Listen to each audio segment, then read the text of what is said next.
Good evening, everyone. Welcome. I'm Teresa Kavanaugh, City Councillor for Bay Ward.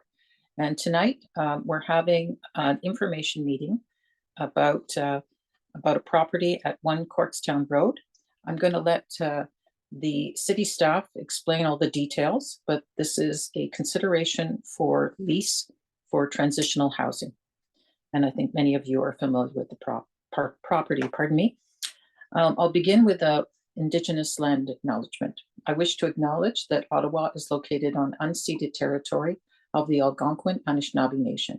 I would like to honor the land and the peoples of the Algonquin Anishinaabe Nation, whose ancestors have lived on this territory for millennia and whose culture and presence have nurtured and continue to nurture this land. Thank you. So, just so everyone's aware, there is a process in place. This is an information meeting, but this is a file that will be voted on at the Finance and Corporate Services Committee. And that will be on November 7th, 9:30 in the morning. That's usually when it starts. And it's to give staff the authority to enter into a lease for the former retirement home at Corkstown Road and as a site for temporarily housing families with children while more long-term housing options are found. And of course, the absolute goal is to find people permanent homes. So this is not something the city wants to do, but needs to do. People need to have a place to sleep. So I'm going to pass it on. Is it to Amanda? I should pass it on to Amanda. You're there. Clara. It's to Clara. Oh, Clara, pardon me. Claire Frere is going to lead us, General Manager for Social Services. Hi, Clara. Hi, Councillor. Thank you very much. And hello, everyone. And I'm here as the General Manager of Community and Social Services for the City of Ottawa. I'm also part of this neighborhood. I live in the neighborhood, so it's doubly important for me to be here tonight. This is an exciting proposal from a staff perspective. It is a proposal to consider the former, what was former River Park, now was former Chartwell retirement residence, to be converted into a transitional housing facility for families who find themselves in a state of homelessness. So primarily single female-led households and children, in some cases, two-person households and children. The thing I want to underscore at the beginning before I introduce my team is to say that what we're going to be talking about on Tuesday, or on November 7th, yes, next Tuesday at 9:30, at Financial and Corporate Services Committee, is basically asking Council for permission to enter into the negotiation for the lease. And so it's not a fait accompli. I don't want anyone to think that decisions have been made.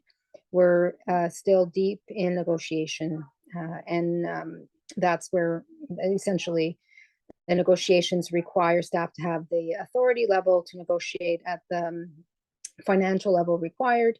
And so we need that permission from Council. And so that's what's happening next week. I have a wonderful team who have far more experience with this than I do. So I want to introduce Cale Brown, who's our Manager of Housing Services. He's going to lead us through a presentation.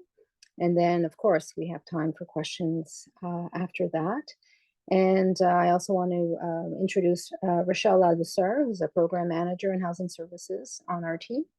And Amanda Kazmarek is part of my team at the General Manager's Office. So thank you very much for the opportunity to meet with all of you.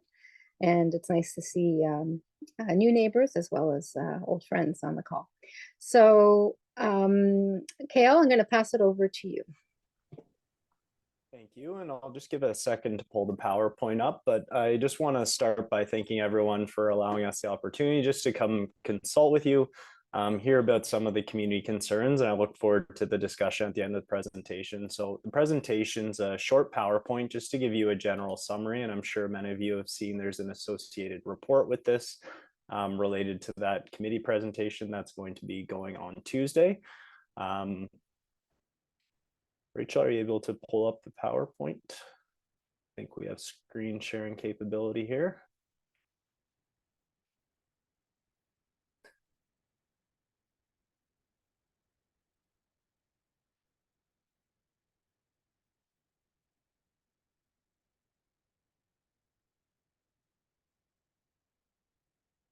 See if I can. I'll try to do it here. Looks like we're having.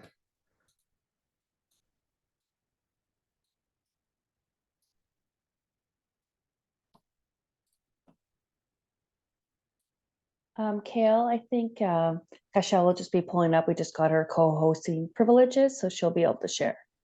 Okay. Looks like it may have let me. Do you see Oh. my screen? No? Okay.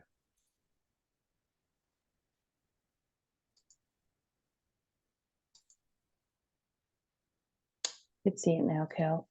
Okay, wonderful. All right. So I'll pop through this presentation. Again, we'll have lots of time for questions at the end. This is really just to give everyone an overview of kind of the background behind why we're entering into this lease negotiation. Once again, thank you everyone for joining us today, and we look forward to hearing your questions throughout. As you can imagine, as you've seen in the news, both for our family shelter side and our single shelter side, we do have a massive demand. And as the councillor mentioned at the beginning, really what this site will do will provide us some opportunities just to meet the growing needs of Ottawa community members who are experiencing homelessness. And this site would be specific to the family side. So as you live in the community, I'm sure most of you are aware, it's located in the Crystal Beach area. This site, again, for us is an ideal situation in terms of what it offers. It was a former retirement residence and that it's currently vacant. So the previous owners have vacated it and they're actually selling to new owners, and that's who the lease negotiations are currently in place with. So there is a total of 170 units, and I'll get into this in a moment. But about 10 of them as well, they have adjoining units. So it's between 160 and 170 units, depending on how you slice it. It has a lot of common areas for dining. It has common spaces for programming. And it also offers a lot of lounge areas, staff areas, that kind of thing for the people that we would potentially eventually have on site here. As you know, across the road, we do have access to a very nice park space. There's cool schools in the area. And what we're really looking to discuss today is just the proposed site. And again, as Clara mentioned, this site is not complete. What the report brings forward is really focused on our ability as staff to negotiate a lease. So this would be providing us the authority as staff to go into those lease negotiations. And I want to also mention, today you're joined by Community and Social Services staff who would be leading the operations of this, but this has also been very tightly, we're working in lockstep with our corporate real estate office in terms of the lease negotiations. We'll not discuss the details of those lease negotiations, but certainly if you have high level questions, more than happy to answer questions about the process. One of the really positives for this site, in addition to its location, being in a residential neighborhood and some of the amenities close by, it is also very conducive to larger families. As I mentioned, it has a number of adjoining rooms, and compared to our current family shelter space that's permanent within our family shelter system, which includes the YMCA, a city-owned Carling family shelter, and also the Catholic Center for Immigrants owns another family shelter facility. That said, our family shelter facility, in terms of the overall demand, does not meet it, and we'll get into that in a little bit. In this facility will help us meet the current demand that we're seeing. So again, I want to focus on that this property is very much ready to be able to accommodate families. It's been kept in a good state of repair, and it's something that we've looked at as since we started over the last 2 years looking at these different sites, both for singles and families. We've explored over 100 sites with our corporate real estate office. And we've just got to a point with the site where we're actually ready to look at these lease negotiations further, which is the reason for the report that's going to our finance committee. The demand, I think, is something that is certainly unprecedented in terms of what we're seeing for the increase. In 2019, we hit our peak capacity for family shelter services, and there's currently over 300 families experiencing homelessness. To give you a sense of what that means overall, like I mentioned, in 2019, that was our peak, but we very much expect by the end of the year that we will have served more unique families in our family shelter system in 2023. So demand is there, currently almost meeting our peak levels, and that demand continues to increase. As I'm sure many of you have seen the world in the news, there's quite a lot of immigration happening at levels that had previously not happened. So what we're really looking to do is meet that capacity and make sure we have actual demand met in a permanent capacity. So for those of you who are probably not aware of how our overflow agreements work with hotels, motels, and post-secondary residents, when those permanent family shelter facilities I mentioned are at capacity, we actually contract out with hotels, motels, and post-secondary residences to provide that overflow capacity. Within that overflow capacity, it is not typically a fixed number of beds or rooms that we're able to get from hotels. So the city is essentially at the mercy of what those hotels will make available to us in terms of rooms. So again, that fixed capacity within our permanent shelter system is very small. And as you see here, we're currently at a 333% over that permanent capacity. And that's where we use hotels and motels to fill that gap. With filling that gap, as I mentioned, the real challenge is that as a lot of the lower cost hotels that the city use continue to be redeveloped, we actually have the opportunity through that to try and get more hotels. But again, it's with the demand that we're seeing, we're certainly not able to meet capacity, and this site would offer the ability to significantly increase that permanent capacity. I'll get into it in a moment, but that permanent capacity is very important for the way we offer programming and transition these families into long-term housing. So our permanent shelter space has really been fixed for a very long time, and this would be our first opportunity to really expand that permanent shelter capacity. Within the hotel and motel system, I'm sure I don't need to tell many of our community members this, but it's not an appropriate place to have families over the long term, as our average length of stay is about 6 months, give or take, within the family shelter system. And living in, as you can imagine, a hotel with 2 beds, your typical hotel you'd stay, is not an appropriate place to try and raise children. And this site, again, with the amenities around the shared space, would really offer that opportunity to increase programming and have a focus on that transition to long-term housing. As I mentioned, the facility is move-in ready. So when it was vacated by retirement residents, the facility has been kept in a good state of repair. And out of those over 100 sites I mentioned that we've looked at, we've really seen a good fit with what we need in terms of the site. And one of the big concerns we have is within the hotel model, when typically you have those 2 double beds at most, we're not able to accommodate the really large families. So again, as you've probably seen in the news, one of our driving factors between this increase in our capacity needs is from newcomers. And newcomers do typically have, in many cases, larger families that we're not able to accommodate in hotels. And if we are, sometimes they have to be spread across 2-3 rooms. So as part of this, what we're really looking to do is get that permanent capacity, but we could also offer cost savings by having these rooms available at the site actually accommodate those larger families, and especially those adjoining rooms to accommodate very large families. It is currently zoned appropriately. So as mentioned in the whole report, that zoning would fit the needs of what we're trying to do, which is a transitional shelter facility.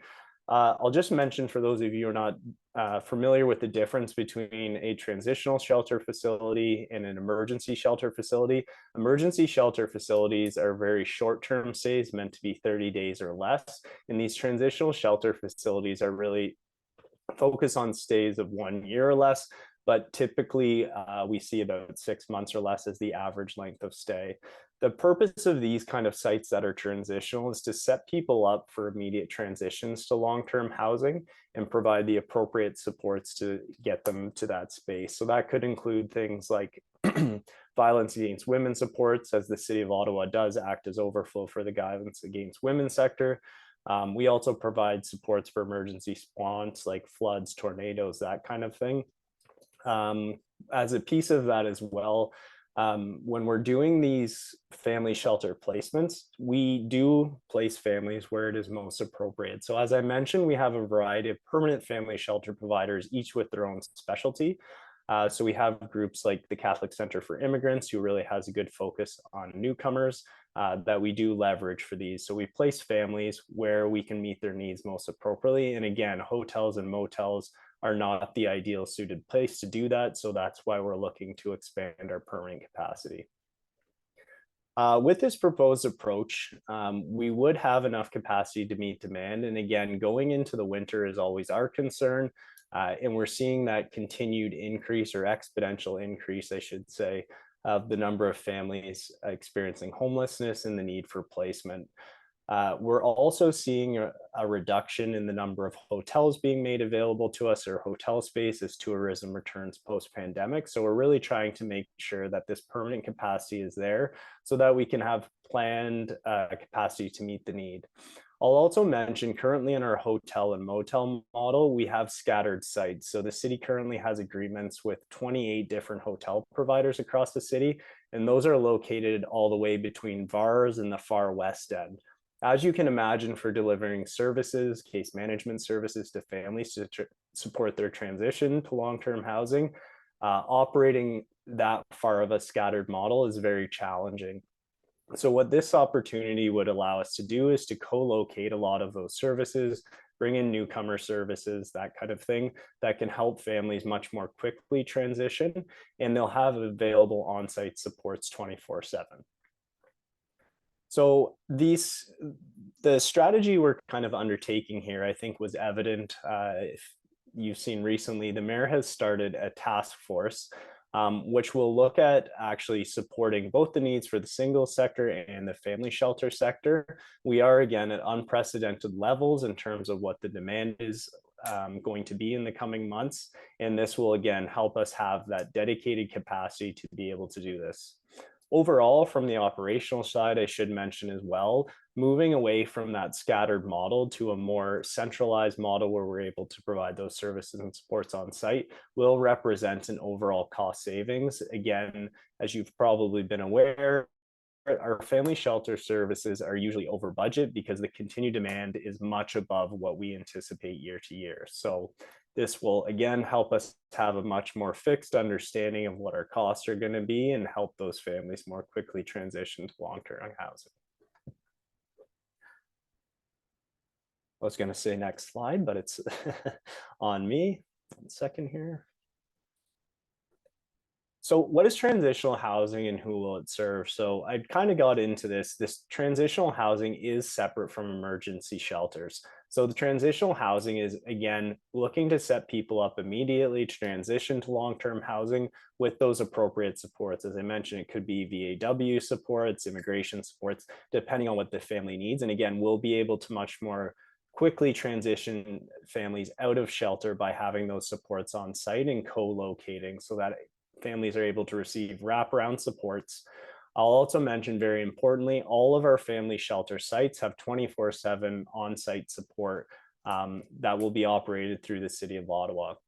One of the important things to mention is the City of Ottawa has operated a family shelter site now for over 30 years, and we do continue to see there are very little issues with the community, and we certainly, anytime there are community complaints, our staff are available 24/7, and we certainly want to work with you and be responsive to any of those concerns, complaints, should we be successful in securing this lease. So I know we're going to get more into that in the discussion points, but I really do want you to know that with the model we run, we want to be responsive to the community needs and make sure that if there are issues, that they're directly addressed by city staff, and you will have access to that on a 24/7 basis.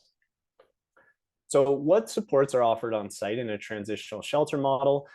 Really, as I mentioned, it's the case management supports. And primarily what we're looking to do here is housing-based case management support. So as soon as a family enters our family shelter system, the first thing we do is work for them on long-term housing. And that can include, there's two main exit points, either through a housing benefit like the Canada-Ontario Housing Benefit, or rent geared to income housing. So with that, we really look to, as quickly as possible, get them out of shelter, get them the supports they need. And as you see on the slide here, that can include financial assistance, health, mental health needs, legal needs. We connect them with community services like daycare, work, school, immigration needs, get them their documentation if they don't have ID, that kind of things. And then we also work with very closely with our other social service colleagues in employment and social services to provide financial support for basic needs. Again, our as housing services main focus of shelter is around that long-term housing. So the housing assistance that is provided is really to those housing benefits, rent geared to income, work with the housing registry, that kind of thing. When they are on site, and this is what we operate in our currently city family shelter, is there's other things like respite services, like homework clubs, play groups, that kind of thing that are done with our community partners. We also work very closely with community agencies like our community health and resource centers to be able to support those needs. And really it's about wrapping around the appropriate services to help those folks transition to long-term housing. I think a big question is who would be part of a family shelter, who would actually be at this site, again, if the lease was, negotiations were successful. About 60% of our clients are under the age of 18. So really the primary recipient of a service like this or accessing these sites are children. And I wanna really hit on that point because going back to what the hotel option is, this site offers much more appropriate places for servicing, homework clubs, that kind of thing. So as kids go along on their development journey through school, this site will allow us to do some of those things that supports really those wraparound services that can help kids as they grow up.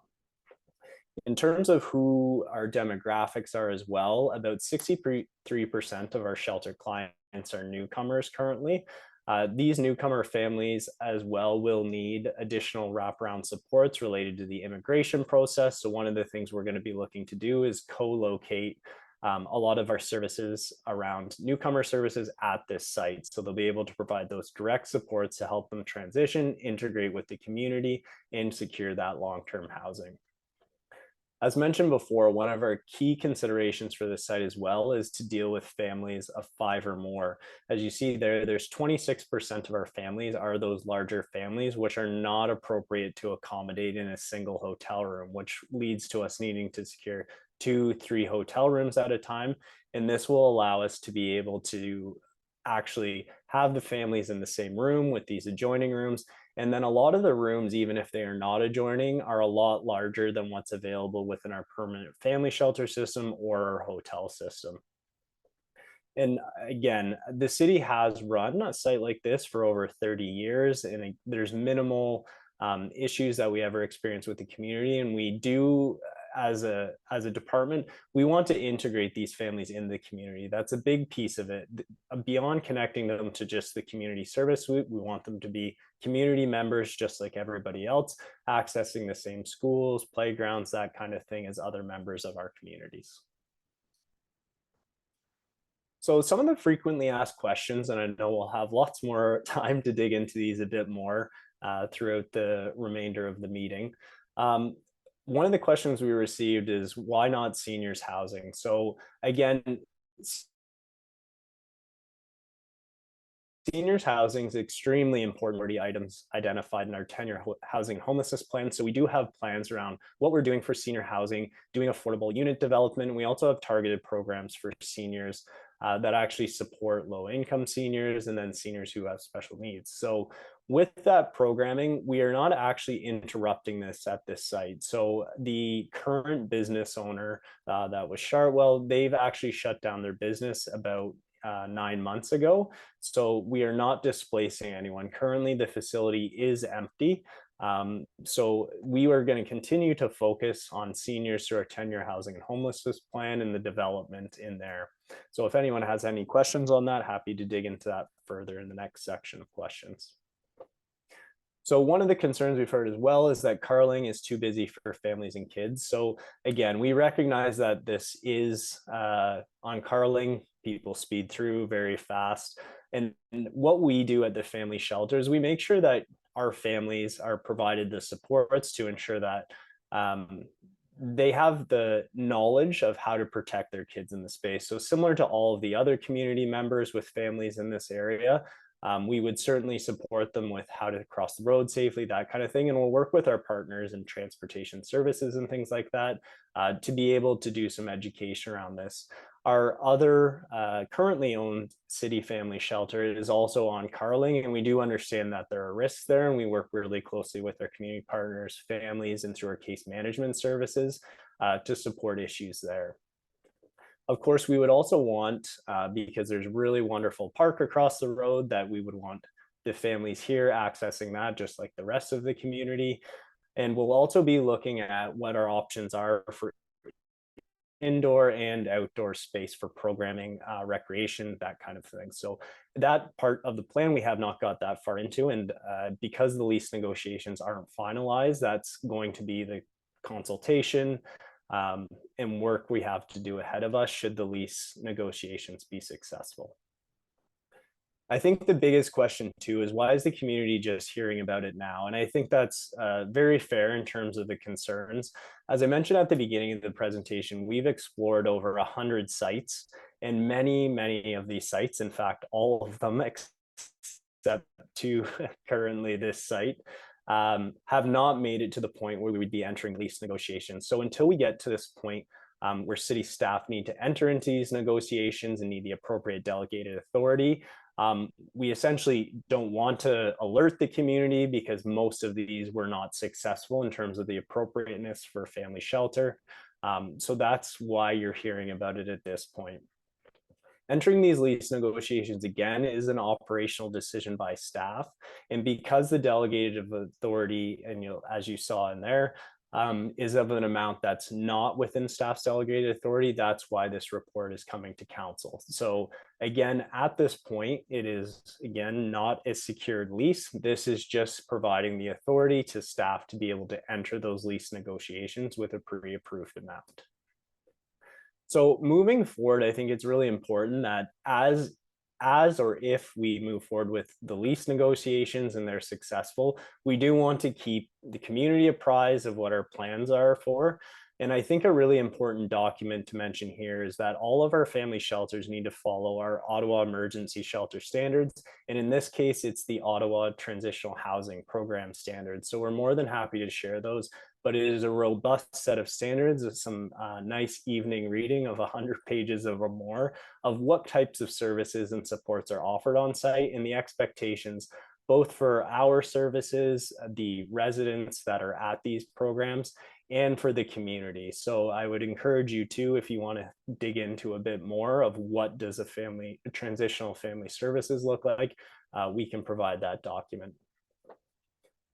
So in terms of what's next, as mentioned, the report just to approve an amount for us to go into lease negotiations will be at our Finance and Corporate Services Committee on November 7th. Again, this is just the lease negotiations. This is not complete.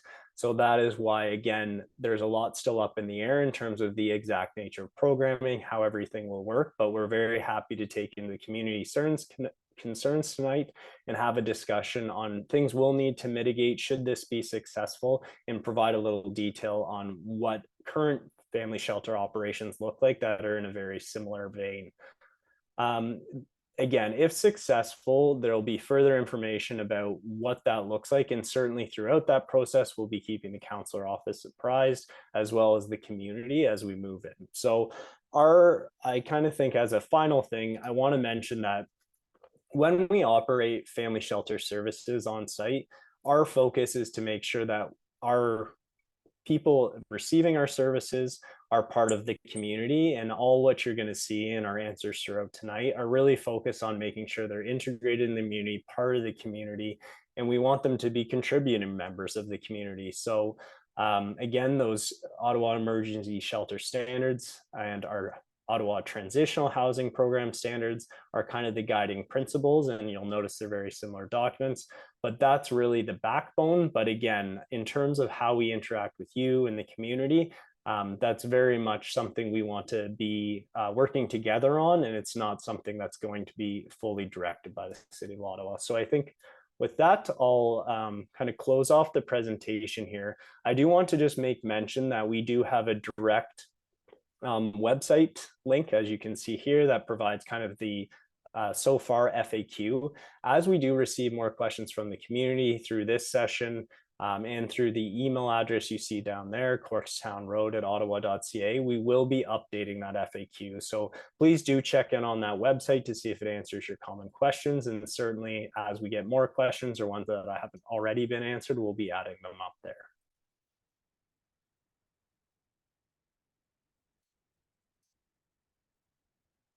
So thank you. I just have to figure out how to close down the presentation, and I'll rejoin you here. Appreciate it. Thank you very much, Gail. That covered a lot of the questions that are coming in, but there is a few more that don't cover quite a few of them. I don't know how we want to, if you want to just take a look at what's in the chat and see if there's any that were not covered up. Perfect. Yeah, that's great. It should be noted, we were talking about the committee, which on November 7th and Tuesday, it is possibly to make a delegation. And what that means is you can appear at a committee and speak for 5 minutes. This is not asking questions, but is making a statement. And but councillors can ask you questions. So just so you're aware that that's the process. It's also the same for planning files. So, but in this case, it's about a lease. So, so if you're interested, I think we can get, well, we'll put that information out. So you get the clerk's name of how to register to be a delegation. And you're free to, as I said, make a 5-minute presentation to all the councillors who are on that committee. I'm not one of them. I'm not on the finance committee, but I would be in attendance. And I'm allowed to ask questions to staff, and I can't vote, but I can address concerns. So yeah, so we'll be happy to put that in that for you, for Angelo and others. Okay. So I can start going through the questions if you'd like, Councillor. I've got to the top. Yeah, just see if there's anything that. So I think the first one from Ruth. Yeah, so the first one from Ruth, I don't think I covered. So who owns the building? It's a good question. So that's an interesting question. So currently it was previously owned by Chartwell, and they're in the process of selling the building to another group called Blueville. And we're in lease negotiations with Blueville, who we believe would be the successful proponent of the building. So again, it's kind of in transition, but the current building owner, if all works out, would be a company called Blueville. What guarantee is there that there would stay transitional housing for families and not evolve into a different type of shelter housing? So I think for us, of course, I can't make any guarantees of what the long term would be, but certainly I can guarantee you that the need for families is extremely high. As mentioned, we've been over multiple decades of not having sufficient family shelter space, and this space is much more suited to family shelter operations than it would be for singles. As mentioned, a lot of these rooms are adjoining or quite large. So our intention is that over the term of the lease, once negotiated, that we would maintain this as family shelter space. To give you a sense of the number of families, we're over 250-ish families over this year at any given time in hotel rooms. So we certainly do not see a day. Our intention, again, is that we want to get out of these hotel rooms. So we could fill this site completely with all of the hotel rooms we're accessing and more. So we really want to keep this space as a dedicated family shelter, and there is no intention or plans to transition that outside of that. So again, over the next 10 years, with the demand we've been seeing and the inflow from newcomers, there is a constant need to provide family shelter space. And certainly we've seen typically much higher demand on the family shelter side, and we're going to continue to need to meet that need. And with moving family shelter operations here, it is, again, the nature of the site is much more suited to that than single shelter operations. Okay, great. I'm getting the impression that the issue of seniors has still not been fully dealt with. What is the situation for homeless seniors? So homeless seniors, again, it depends if they're singles or families. Typically, these would be singles. So this site would not be specifically suited. I'm sorry, not suited. This site is for families. So within the homeless seniors, we do offer a number of programs within our single shelter system that deals with homeless seniors. And we're also, our real focus within the 10-year housing and homelessness plan is providing housing benefits as well as appropriate transitions to housing through new programs. I'll mention one that was a new kind of innovative program, which is 120 housing benefits council recently created for low acuity singles. So this is really us trying to enter our shelter space, and certainly one of the main groups that we're focusing on, newcomers, seniors who need that kind of support, will be provided this enhanced housing benefit that actually helps seniors access, seniors or newcomers really, a higher amount of lease that's more what's appropriate in the available market.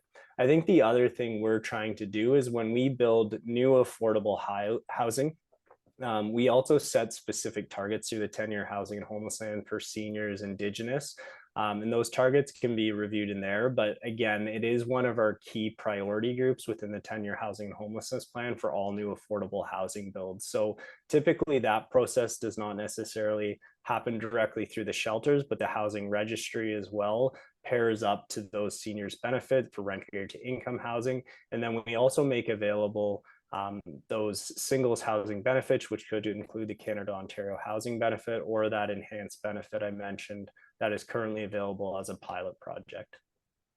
Thank you. We're getting a question about how to welcome residents, how to adjust them in the community. Oops, I jumped. The questions are coming in fast, but it's you know, how are they integrated in, and what can people do in the community?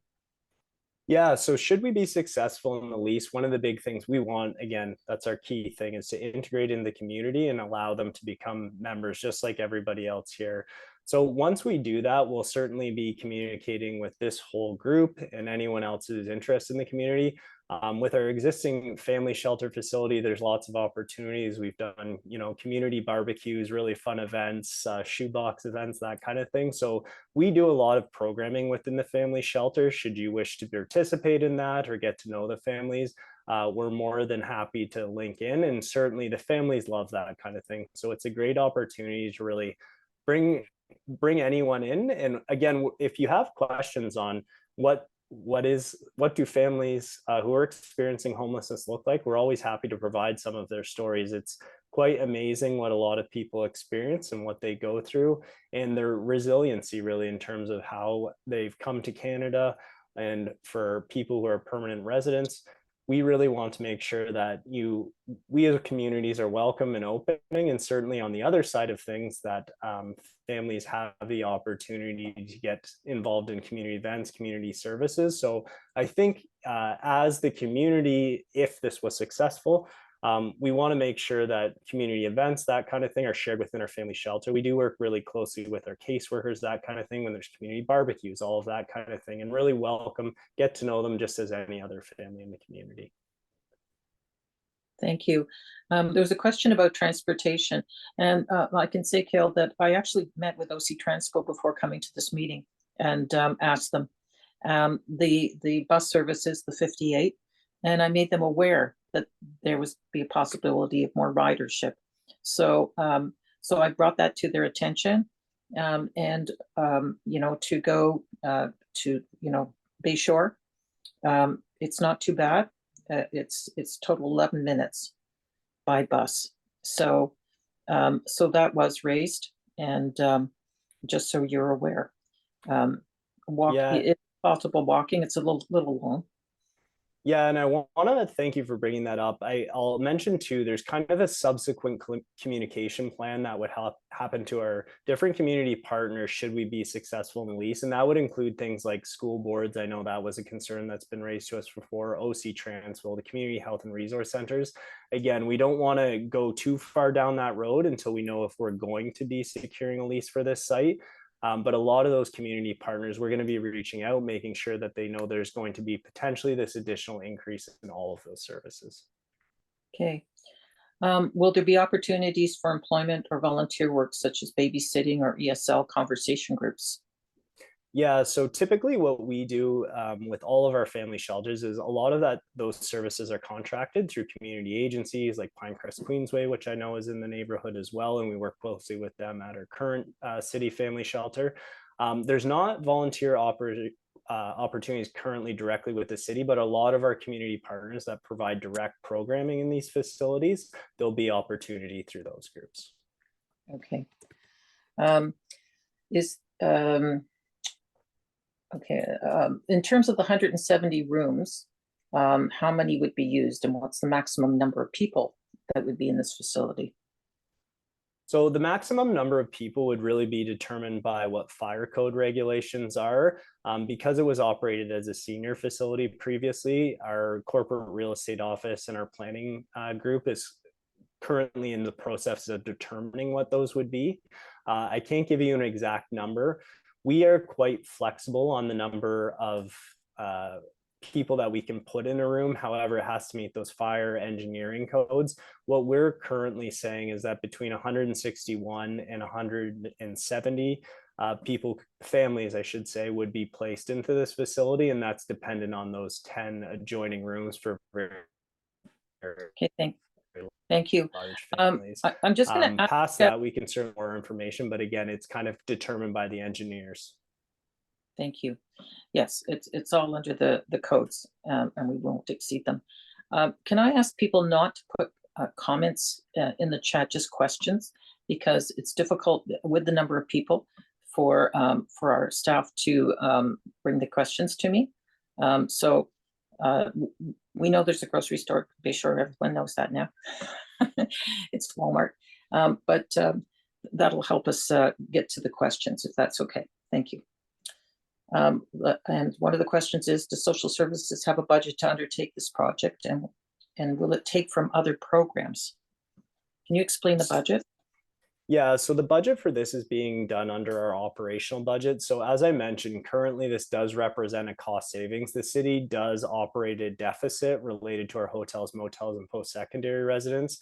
So this overall, as compared to that scattered site model with hotels, will represent a cost saving. Again, that is not a cost savings where we're going to be able to reallocate that money because it is deficit, but it will represent a cost savings compared to hotels. Okay, so we will actually save money by using a facility like this over motels, which are inferior. That's correct, yes. Yeah, I appreciate that. And I think that's important for people to know. I see one in here I can just address about the term of the lease. I just want to be specific that because we haven't entered those lease negotiations, we've been very intensely working with them in our corporate real estate office in terms of trying to negotiate that. We have not, because we haven't provided the delegated authority to that, we have not confirmed the term of the lease, but certainly we're exploring all opportunities there. Another one that's fairly easy to answer about the parking lot. Within the parking lot, we do not require to provide parking for families. So very similar to a lot of our hotel motels, as well as our permanent family shelter facilities, it's not a requirement that we provide parking. So the expectation is that families would procure their own parking elsewhere if there's not space on site. It's really going to be for staff there. Okay. We're getting questions about possible drug addiction, and and if there's any services related to that with staff in terms of helping people with that, with So possible I'll- drug. yeah, I'll say at a very high level within our family shelters, that's not really a concern the way you would imagine it to be within the single shelter system.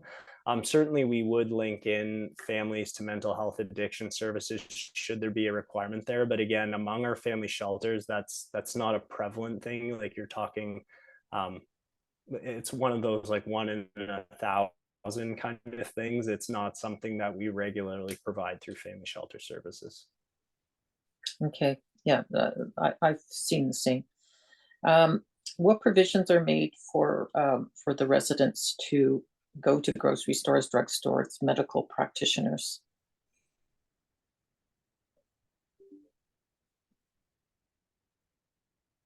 Hello, Kale? Yep. Oh, I Oh, think I sorry, lost you there at the it end. There. froze, My it froze. apologies. Yeah, the screen froze. Can you just repeat the question? My apologies. Sure. What provisions are being made to help residents with services such as drugstore, grocery store, and medical practitioner? Yeah, so each family shelter resident would be assigned a caseworker through housing services. So it's their responsibility to connect them with those kind of services in the community, including health, drugstore, that kind of thing. And one of the things we do, every resident, when they are at a facility like this, they do get a kind of community resources list as well, which would provide a lot of those local resources like drugstores, that kind of thing. Okay. Pardon me, I'm forgetting what I asked, but did I ask about will all 170 rooms be used? Yeah, so the intention is that yes, close to 170 rooms would be used. We don't necessarily within the family shelter system ever operate at max capacity. Usually we're about 10% under max capacity due to room turnovers, because again, the average length of stay is about 6 months. So we could typically we were going to operate at around 10% less than 170 rooms. Okay, thank you. I'm going to ask a question of my own. Is it possible to have something for children on the property, such as a play structure? Yeah, so we are just, again, we're looking into this. We're going to be looking for within the building and outside of the building what availability we could do with a play structure. But I'll say it's a bit too early to tell what the feasibility of that is. So we're certainly going to be looking at that. Okay. There's a question about whether the opinion of the community matters. First of all, this is an information session to let you know and answer your questions so that you're aware of all the details, which might influence how you feel about the project. The decision is made at committee. The committee votes on it. There is the members of council who sit on the committee. Members of the public can come and make a delegation and express their concerns so that you can influence councillors who vote on this proposal, and that's how it works. This is an information session so that you have the answers. Perhaps you didn't know it was going to be just for families. Perhaps you didn't know other details, and that's okay. That's why we're having an information session. So if you wish to influence those who vote, then you go as a delegation to the committee. Okay, thank you. And I will just touch on that too. On an ongoing basis, yes, the opinion of the community matters, and we really want to work with you if this were to move forward on what does this look like, how can we best support. And again, when our family shelters operate in a community, we want to be part of that community. So simply said, on an ongoing basis as well, should we operate at this site, we want to integrate, we want to make sure you're addressing your needs, the residents' needs as well. So yes, I would very much say it's of great importance to us. And you'll notice in those transitional housing program standards, there is specific mentions of how we work with communities. Okay. I'm getting a question about the community partner insurance program, but I don't think this applies to this, and I'm happy to answer that offline. Okay. this is not related. So. Okay, if it had not gone to financial services, would be here, would even be an information session. The reason I had an information session, I was trying to get it as quickly as possible so that people had a chance to ask questions before the committee makes a decision. And the staff put a proposal in front of councillors or the members of the committee. And it's up to the committee members to accept it. And again, the public can make a delegation. So it seemed a good idea for people to have the information before that meeting. It wouldn't have made much sense to do it after, because the decision would have been made. So this gives you an opportunity to find out more information. If you feel strongly about it, you can come to the committee. So that's how it works. But I'm happy to hear that there's people who are interested in, if the community wants to work on a barbecue or something like that, happy to work with you on that. And I think that's a great idea. These are families from all over the world who've been through pretty awful situations. A lot of them, that's a good question, Cal, is how many are refugees that are coming in, new Canadians? Yeah, so our newcomer percent in family shelter, and this is overall, is about 65%. Okay, 65%. Imagine some of the situations they've been through. It's absolutely horrendous. So, this is going to be a huge, huge improvement in their life. And I'm glad that we're the type of city that can provide these services. So now in terms of property value, it has nothing to do with this. Property value is based on what your house is worth in the marketplace. And frankly, it's not relevant to this conversation.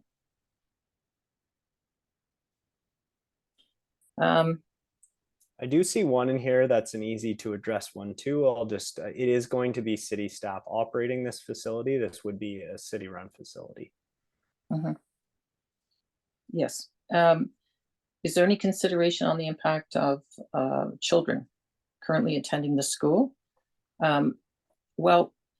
It's not, we don't know what schools these children will go to. From what I've seen at the Carling shelter, which is in my neighborhood, by the way, and I have a motel at the top of just the street, one street over.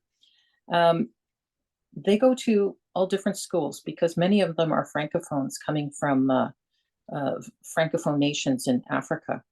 And so they may go to the francophone board.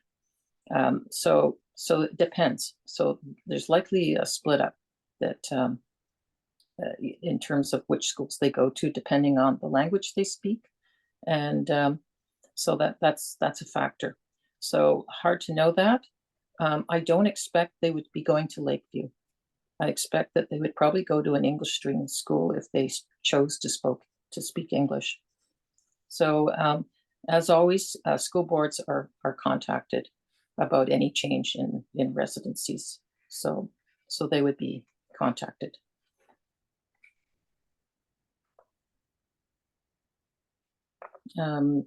Any other questions we've missed? Hey, Councillor, it's Georgie here. I've been trying to keep up with as many questions as possible. If we could just ask people to refrain from making any comments, that would be appreciated. Comments can be sent into the councillor's office. And if you could just put in questions in the comments, then we can focus on that and try and in the chat, put in your questions so that we can try and address as many questions as possible tonight. Again, if you'd like to submit comments, please feel free to send them to bayward@ottawa.ca. Okay, there's a question about, again, about the number of families that are homeless. I believe, Kelly, you said it was 300. Yeah, it's currently closer to 325. And to give you a sense, during this year, we also hit 360 families on any given night. So it's, yeah, in between those numbers. It does fluctuate. So a comment was that about half of them would be housed here, roughly. Potentially, yes. Yeah. Thank you. Counselor, there was a question about the facility itself, and maybe Kale, you could speak a little bit to the process. There's assessments that occur, and in terms of sewage and whatnot, we'll bring this to our environmental services team and at the city, and they can evaluate if any other amendments or adjustments would be needed to the building. But Kale, Yeah. can you sort of explain what the process, from our knowledge, because we're social services, we're not the planning department or the environmental services department, but certainly we understand a little bit of what goes into even the consideration of the facility. Yeah, that's a really good question. And I think I mentioned at the beginning, a small portion of this is really being led in terms of the lease negotiations by social services. We're really a participant in this with our corporate real estate office. In terms of the actual needs to operate a facility like this, we work closely with our experts in the recreation cultural facility services. So they're really the ones who are assessing the I'll say viability of the building as a structure. So we have various different groups in terms of like looking at what the current systems are in the building, connection to sewage, some of those more complicated questions that are far outside of our social services expertise. And they're part of these discussions that would inform the lease negotiations. Thank you. I want to correct myself. I said you could make a delegation. You can also write in to the clerk. I apologize. I should know better. And when you send into the clerk, who's Melinda Aston, then it's distributed to all the members of the committee to read. So they will all receive a copy. Sir, I can share that information in the chat for people to copy. It's all there. Barb's done it already. Oh, okay, thanks. Yeah, thanks, Barb. Don't know if I've missed anything, Georgie. Trying to get through. That seems pretty good. One of the questions is there a cost associated with renovations to the building? Will the renovations be undertaken by the owner? So that is part of those lease negotiations. So at this point, again, the experts who are kind of in our engineering department, those groups of experts who would assess building condition, they're the ones leading those components of what is the best deal for the city. So I don't want to comment on specifics also because it hasn't been negotiated, but that's really our corporate real estate office with those building condition experts, our recreation and cultural facility service experts that are making those assessments and determining the best deal for the city. Thank you. Just checking to see if I've missed it. Okay, I think we've gotten through most of the questions. If you feel your question has not been answered, you can send it to bayward@ottawa.ca and we will forward it to staff. And we'll make sure that you get an answer. So if there's no further questions that I've missed, I'm just double checking, Georgie, is there anything else that we haven't hit? Okay, anyway, so I appreciate you attending tonight. You all care about your community. Crystal Beach Lakeview is an amazing community. And I hope that this is something that will you can be proud of in terms of that families who have next to nothing are going to be on their way to becoming great citizens. As chair of Ottawa Community Housing, many of them will be residents of Ottawa Community Housing, and I've gotten to know quite a few of them who started out in shelters. And I can tell you that they do well. Most of them want to be productive citizens, and they are. They want to raise their kids. They want to do the best. That's why they came here, for a better life. And I'm talking about the refugees. There's others that are in situations where They've lost everything and they need a helping hand. And as has been pointed out, there will be city services there to help people. So this is an opportunity for those individuals. We're gonna help them as much as we can. And we're doing that already. This is a better facility than having them in a motel. The Carling shelter, which is just at the top of my street, just got renovated. The families are using it, and it's a start for them. And as been pointed out, they're mostly there for less than 6 months, as should be, so they can move on and have permanent housing. And like I said, many of them are in Ottawa Community Housing. We have over 15,000 residents or units in Ottawa Community Housing, and we have waiting lists, but we do prioritize those in need. So anyway, I want to thank you all for attending, and if you have any further questions, we'll take care of them there. Thank you very much. Councillor, I'll just let people know that my team has taken note of all the questions, and there is an ongoing question and answer document on ottawa.ca. So what we'll do is we'll take the questions away. We'll add answers to all the questions and update the document, and then we'll get, I'll ask the councillor to circulate that on the, councillor, perhaps on your community channels and Facebook. Yeah.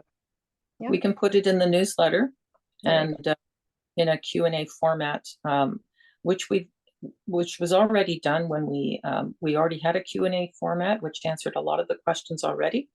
And we can, again, answer all the questions that people didn't feel they got an answer to. And Councillor, I just wanted to let everyone know that we will be downloading and saving the chat for this evening and providing it to staff so that they can address any questions that haven't already been addressed this evening. Great. So they'll have a copy of the chat and the recording, the two. Okay. Okay, well, thank you everyone for coming out and spending an evening with us and finding out this information. Again, you have an amazing community, and I thank you for your concern and interest, and I hope that we can go forward. Thank you. And thank you very much to staff, pardon me. Thank you to the whole team, both the Bay Ward team and the city team. Thank you, Claire, for your amazing team,